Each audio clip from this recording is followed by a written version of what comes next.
कमाने लगी।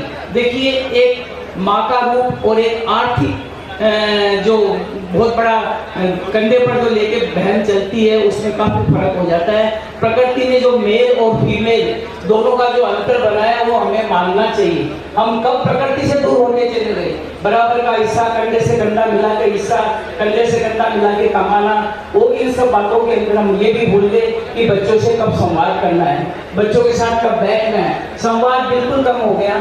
संवाद कम होने से भी आपस के अंदर तनाव बढ़ा। तो हमें आपस में संवाद की आदत रखनी चाहिए। एक फिक्स टाइम रखें कि हम करीब दिन के अंदर 1-8 घंटा बैठ के आपस के अंदर बात तो करें कम से कम। बिल्कुल जो लड़कियां ज्यादा बढ़ती गई, मैं पढ़ाई के विरोध में नहीं हूँ, मैं खुद 1965 की बिको हूँ, पढ़ाई के विरोध में नहीं हूँ, लेकिन पढ़ा के हमने कभी उनको दीक्षित नहीं किया। खाली शिक्षा पे कमाना है, बढ़िया पैकेज वाला जॉब करना है, उसी बात पे हमने लड़कियों में सहनशीलता कम होने की वजह से परिवार टूटे, और परिवार के टूटने की वजह से हम तनाव में आए। देखिए, एक जो खून का रिश्ता है, एक परिवार का जो रिश्ता है, वो आप कितने भी दोस्तों में ढूंढेंगे, कितने भी समाज में ढूंढेंगे, वो एक आत्म शांति नहीं मिलती जो कि परिवार में मिलती है। तो परिवार को जोड़ने के लिए संवाद बहुत जरूरी है। बच्चों के समय पे शादी करना बहुत जरूरी है। ये बातें हम सब भूलते जा रहे हैं। टाइम मेरा हो रहा है, मैं खाली एक एग्जाम्पल आपको बताती हूँ।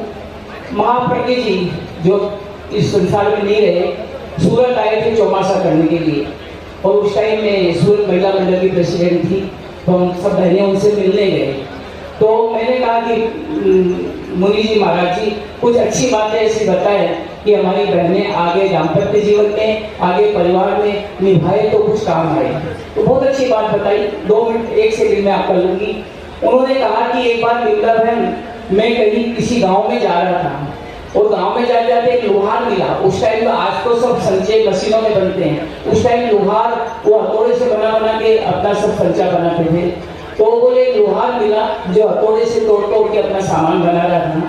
तो मैंने उससे पूछा लोहार को कि भाई ये जो प्लेट है वो कितने दिन चलती है तुम्हारी, और जो तुम जो हथौड़ा मार रहे हो ये तुम्हारा कितने दिन चलता है? जैसे नॉर्मली अपन किसी दुकान पे जाए तो पूछ लेते हैं भाई ये कैसे बना, क्या बना, कब क्या हुआ, क्या नहीं हुआ।